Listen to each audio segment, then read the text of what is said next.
अस्सलाम वालेकुम students. Holidays से पहले हमने ज़ूलॉजी क्लास 12th का चैप्टर नंबर 1 रिप्रोडक्शन स्टार्ट किया था और उसका चैप्टर नंबर 1 रिप्रोडक्शन का फर्स्ट सब unit that is human reproduction complete कर दिया था। और अब हम हॉलीडेज़ में कोशिश करेंगे कि चैप्टर नंबर 1 का सेकंड सब unit that is reproductive health complete करें।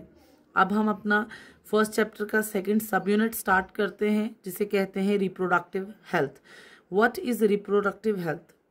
आपको नाम से ही पता चल रहा है, जब हम रिप्रोडक्टिव हेल्थ की बात करते हैं मतलब हम रिप्रोडक्टिव ऑर्गन के हेल्दी रहने की बात कर रहे हैं। रिप्रोडक्टिव ऑर्गन चाहे वो मेल के हों चाहे वो फीमेल के हों, हम रिप्रोडक्टिव ऑर्गन की प्रॉपर फंक्शनिंग की बात करते हैं, हम रिप्रोडक्टिव ऑर्गन के हेल्दी होने की बात करते हैं। ठीक है, जैसे मैंने आपके रिटन पोर्शन में डेफिनेशन दिया है, the term reproductive health simply refers to healthy reproductive organs with normal functions. मतलब कि रिप्रोडक्टिव ऑर्गन हेल्दी होंगे, मतलब नॉर्मल फंक्शन करेंगे, तब हम कहेंगे कि हाँ इस पर्सन की रिप्रोडक्टिव हेल्थ क्या है, मेंटेन्ड है या प्रॉपर है।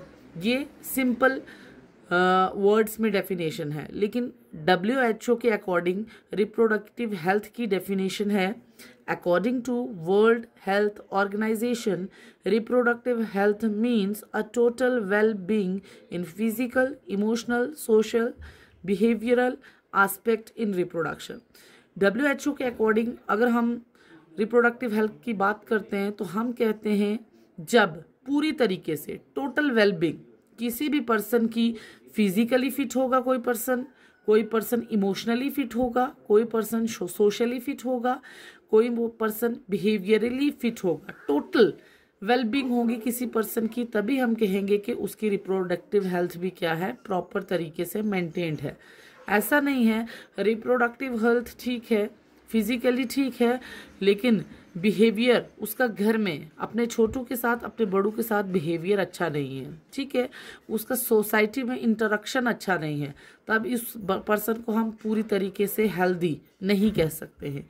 हेल्दी पूरी तरीके से reproductively as well as physically as well as emotionally as well as socially fit होगा, तभी एक पर्सन को हम पूरी तरीके से क्या कह सकते हैं कि वो हेल्दी है, वो फिट है। ठीक है, ये रिप्रोडक्टिव हेल्थ की WHO के अकॉर्डिंग डेफिनेशन है। अब हम देखते हैं कि डे बाय डे लाइफ में हम देख रहे हैं कि रिप्रोडक्टिव हेल्थ प्रॉपर ना होने की वजह से बहुत से लोगों की डेथ्स हो रही हैं, डेथ रेट इंक्रीज हो रहा है। ऐसा क्यों है, क्या प्रॉब्लम है जिस वजह से रिप्रोडक्टिव हेल्थ में क्या प्रॉब्लम है जिस वजह से नंबर ऑफ डेथ इंक्रीजेज हो रहा है डे टू डे लाइफ में। ठीक है, सबसे पहले हम प्रॉब्लम्स देखेंगे। सबसे पहली प्रॉब्लम है रिप्रोडक्टिव हेल्थ की ओवर पॉपुलेशन। इंडिया में सबसे बड़ी प्रॉब्लम है एक्सेसिव पॉपुलेशन, बढ़ती population. Main problem of India is its axis population. सबसे बड़ी रिप्रोडक्टिव हेल्थ प्रॉपर ना होने की प्रॉब्लम है कि इंडिया में पॉपुलेशन का नंबर दिन ब दिन क्या होता जा रहा है, बढ़ता जा रहा है। ठीक है, उसके बाद सेकंड है अर्ली मैरिज, टाइम्स प्यूबर्टी से पहले शादी, या जैसे ही प्यूबर्टी पे पहुंचती हैं गर्ल्स या बॉयज़ उनकी शादी करा दी जाती है।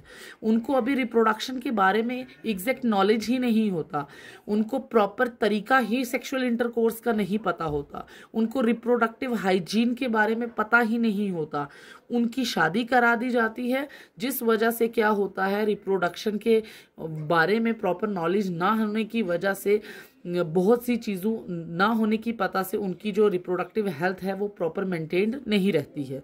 उसके बाद तीसरी प्रॉब्लम है हेल्थ ऑफ मदर।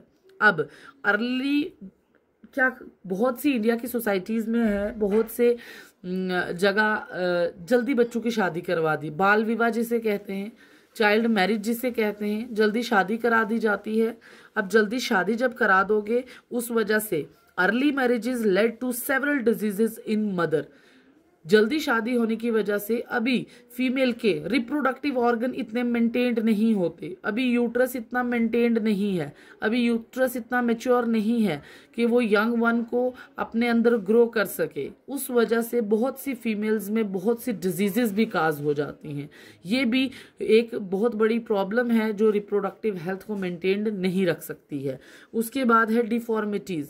डिफॉर्मिटीज़ का लिटरल मतलब होता है जब ये एक ऐसी कंडीशन है जब बॉडी का कोई भी ऑर्गन क्या होगा, अपनी नॉर्मल शेप से कोई अनयूजुअल शेप को एक्वायर कर लेगा। ठीक है, वो किस वजह से? डिजीज की वजह से भी हो सकता है, इंजरी की वजह से भी हो सकता है। अब चिल्ड्रन में तो ये डिफॉर्मिटी बहुत कॉमन काज है। जब बच्चे अभी चाइल्ड मैरिजेस जिनमें होती है उनमें अभी रिप्रोडक्टिव ऑर्गन्स इतने डेवलप नहीं होते, मैच्योर नहीं होते हैं, जिस वजह से वो क्या करते हैं, एक अनयूजुअल शेप को एक्वायर कर लेते हैं विद द टाइम। ठीक है, उसके बाद maternal mortality rate and infant mortality rate, these are high in early marriages. Maternal mortality rate किसे कहते हैं? MMR। मैटरनल मोर्टिलिटी रेट मतलब जब माँ बच्चे को पैदा करते मर जाती है। इन्फेंट मोर्टिलिटी रेट जब बच्चा पैदा होते टाइम मर जाता है। ये इंडिया में बहुत ज़्यादा है। ये किस वजह से होता है? अर्ली मैरिजेस की वजह से होता है। क्यों होता है? अर्ली मैरिजेस में मदर को, बच्चियों को नहीं पता होता कि हमें प्रॉपर डाइट क्या लेनी है, हमें कैल्शियम किस अमाउंट में लेनी है, हमें आयरन किस अमाउंट में लेनी है, हमें वाइटामिन्स किस अमाउंट में लेनी है। प्रॉपर मदर को नहीं पता होता इन चीज़ों का, जिस वजह से मदर प्रॉपर डाइट नहीं लेती है। जो बच्चा होता है वो भी माल न्यूट्रिशन होता है, उसमें न्यूट्रिशन की डेफिशिएंसी होती है, जिस वजह से बच्चा भी मर जाता है। कई बार माँ को भी बहुत सी प्रॉब्लम होती हैं। और यही MMR और IMR रेट, जो maternal mortality rate and infant mortality rate क्या हैं, काफ़ी ज़्यादा हाई होते हैं अर्ली मैरिजेस में। ठीक है, उसके बाद now next problem is sexually transmitted infections. अब क्या होता है, जो अर्ली मैरिजेस, जिन बच्चों की शादी जल्दी हो जाती है, उनको रिप्रोडक्शन के बारे में प्रॉपर नॉलेज नहीं होता है, जिस वजह से सेक्सुअली ट्रांसमिटेड इन्फेक्शन भी क्या होती हैं, फैल जाती हैं, स्प्रेड हो जाती हैं इन्फेक्टेड पर्सन से नॉर्मल पर्सन में। कुछ ऐसी इन्फेक्शंस होती हैं, कुछ ऐसी डिजीजेज होती हैं like AIDS, acquired immunodeficiency syndrome, जो सेक्सुअल इंटरकोर्स के दौरान क्या होती हैं, स्प्रेड होती हैं from infected person to a normal person. अब जिन बच्चियों की जल्दी शादी हो जाती है, उनको इस बारे में पता ही नहीं होता, जिस वजह से क्या होता है, रिप्रोडक्शन का प्रॉपर नॉलेज नहीं होता, जिस वजह से क्या होता है, सेक्सुअली ट्रांसमिटेड डिजीजेस फैलने के भी चांसेस होते हैं। ये कुछ प्रॉब्लम्स थी जिस वजह से रिप्रोडक्टिव जो हेल्थ होती है पर्सन्स में वो प्रॉपर नहीं मेंटेन हो रह पाती। अब इन प्रॉब्लम्स को ओवरकम भी तो करना है।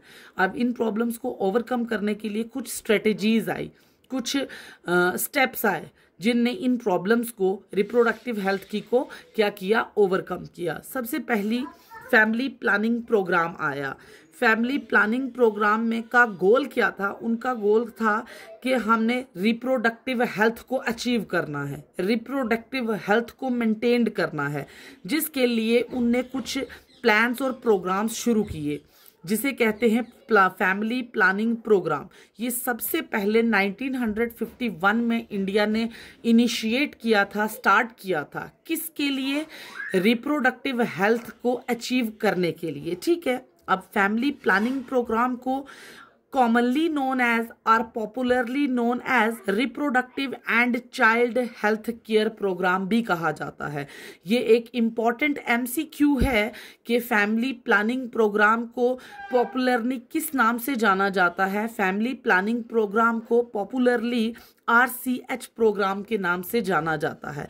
अब ये जो RCH प्रोग्राम है, reproductive and child health care programme, इसके गोल्स क्या थे? ये जो फैमिली प्लानिंग प्रोग्राम था, इसका मकसद क्या था? ये 1951 में जो शुरू किया था इंडिया ने, इस प्रोग्राम के अकॉर्डिंग इनने क्या किया?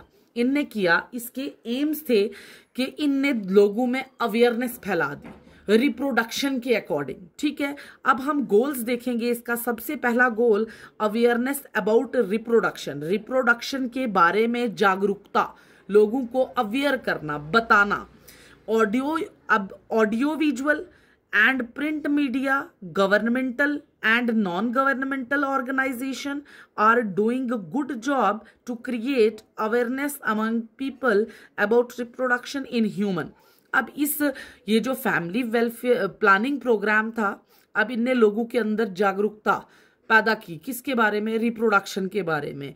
कि चाहे वो बैनर्स के थ्रू हो, बैनर्स बड़े बड़े बैनर्स लगाए, चाहे वो टीवी पे प्रोग्राम शुरू किए, ऑर्गेनाइजेशंस शुरू की, कुछ गवर्नमेंटल ऑर्गेनाइजेशंस थी, कुछ नॉन गवर्नमेंटल ऑर्गेनाइजेशंस थी जिन्हें हम एनजीओ कहते हैं, वो शुरू की और लोगों को अवेयर किया कि ह्यूमन बींग्स पे रिप्रोडक्शन का तरीका है क्या। ठीक है, ये सबसे पहला गोल था। दूसरा गोल था सेक्स एजुकेशन दी। सेक्स एजुकेशन मतलब कि स्कूल में सेक्स एजुकेशन को शुरू किया गया। Sex education in school should also be introduced and encouraged to provide right information about myths and misconception about sex related aspect.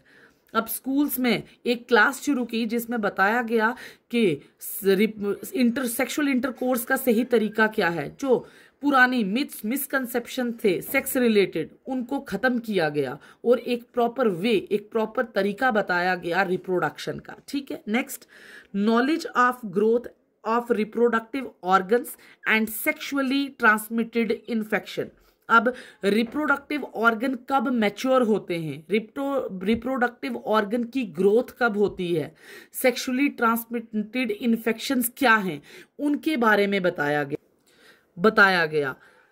गया कि जो रिप्रोडक्टिव ऑर्गन्स हैं उनका एक टाइम क्या है जब उनकी ग्रोथ होती है, उसके बारे में नॉलेज दी गई।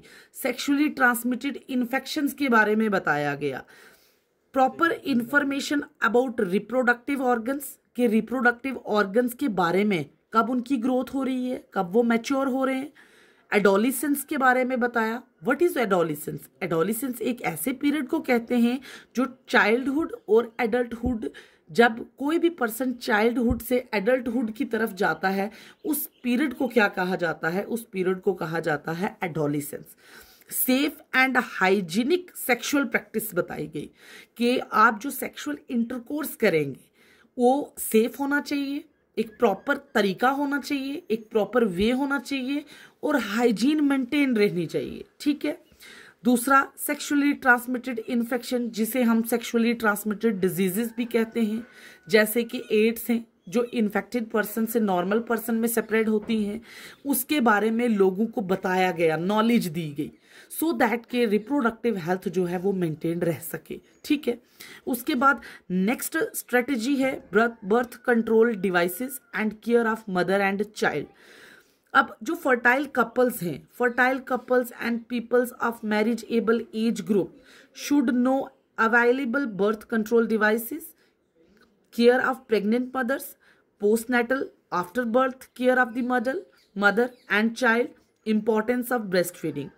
बताया गया कि जो फर्टाइल कपल हैं, वो कपल जो किसी यंग वन को बर्थ दे सकते हैं, और या मैरिजेबल एज ग्रुप के जो कपल हैं उनको बर्थ कंट्रोल डिवाइसेस के बारे में बताया गया, जैसे कॉन्डोम हो गया, जैसे पिल्स हो गई, उसके बारे में बताया गया।